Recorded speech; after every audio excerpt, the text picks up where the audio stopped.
Do you ever wonder where we go after this? Are you high right now? Do you ever get nervous? Hey, welcome to Modern Investing Techniques, episode 45 for May 17th, 2026. I'm Patrick, coming to you from Vancouver.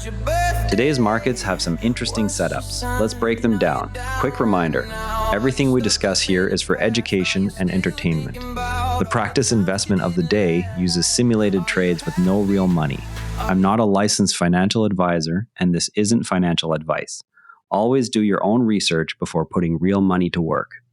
Looking back at 6 episodes from 2026 May 11th to 2026 May 17th, the stories that mattered, what we learned, and what to watch next.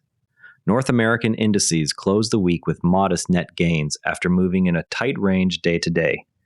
The S&P 500 finished higher overall, while the NASDAQ Composite and TSX Composite also posted small weekly advances.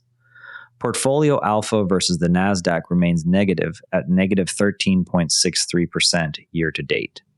17 to 18 days after we closed the TECG position down 2.94%, the episode highlighted how commodity rotation trades require volume confirmation to stick. Divergent Fed rate cut forecasts ranging from 0 to 75 basis points pressured Bitcoin down to $78,000 and triggered $550 million in long liquidations. With markets reacting to both data and geopolitics, let us turn to the week's biggest external driver. The Trump-Xi summit delivered a constructive tone that lifted hopes for sustained AI spending and possible chip export relief.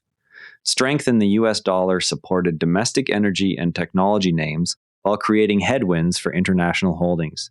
Investors are now watching for concrete follow-through on export policy changes and new AI infrastructure commitments. Trade optimism collided with another fast-moving variable energy prices.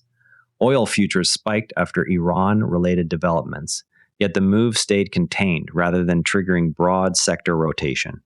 Canadian resource names offered modest support to the TSX even as housing data remained mixed. Next week, the key question is whether energy strength feeds into higher inflation readings or shifts rate expectations.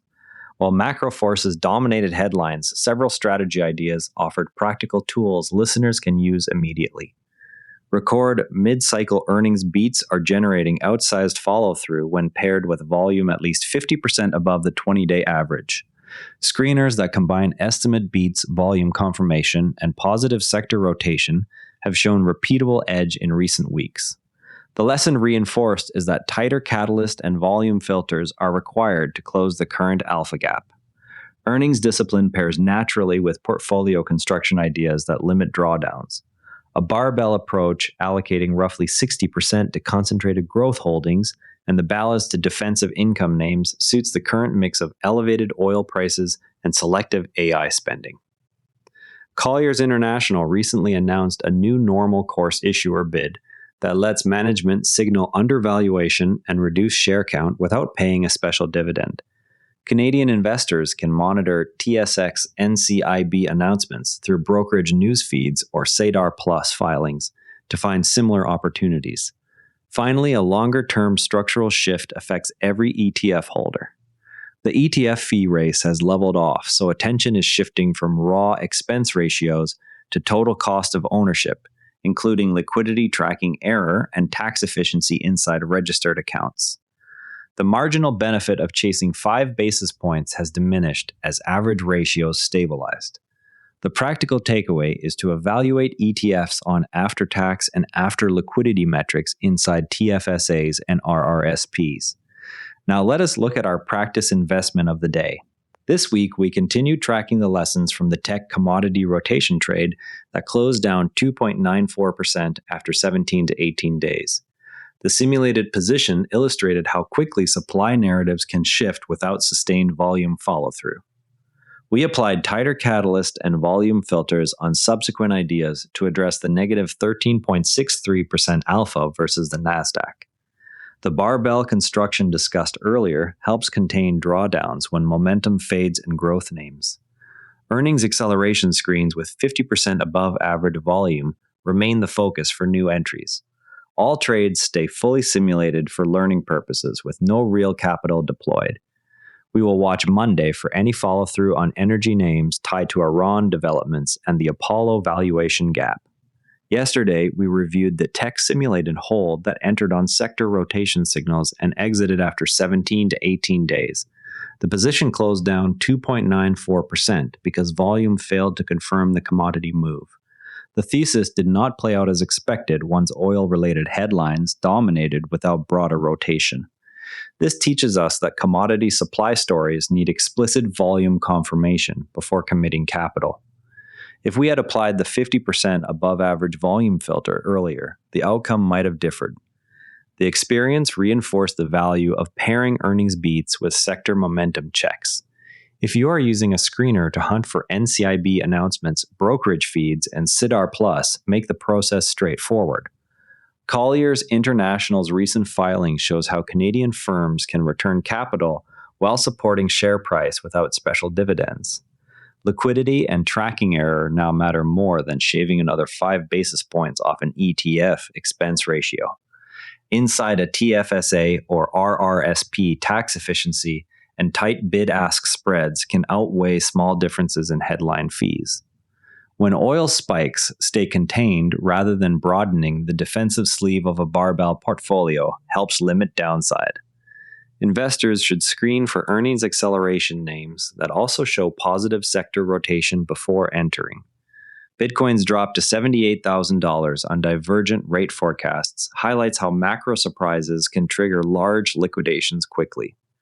The US dollar strength this week supported domestic energy and tech while pressuring some international holdings.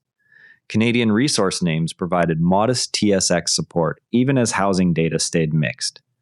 Portfolio performance this week showed continued learning from the alpha shortfall of negative 13.63% year to date. Our win rate across simulated trades sits at 67%, with an average return per trade of 1.4%. The AI analysis is adjusting by requiring stricter volume and catalyst alignment on every new position.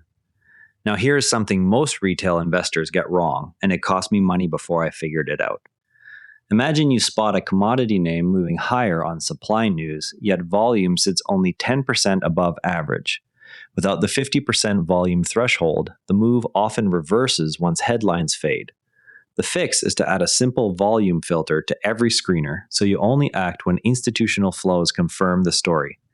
Before we wrap, keep an eye on whether energy strength spills into next week's inflation or rate expectations. That's your modern investing techniques for today. Every episode makes you a sharper investor. Subscribe, leave a review, and we'll be back tomorrow with more market intelligence. This episode used AI voice synthesis of my voice. Editorial selection and analysis are my own. Do you ever wonder where we go after this? Are you high right now? Do you ever get nervous? Do you ever stay awake, counting sheep like all the time? What's your life like? What's your purpose? When's your birthday? What's your sign? Are you down right now? Are you stuck up in the past? Are you still thinking about all the times that you didn't laugh?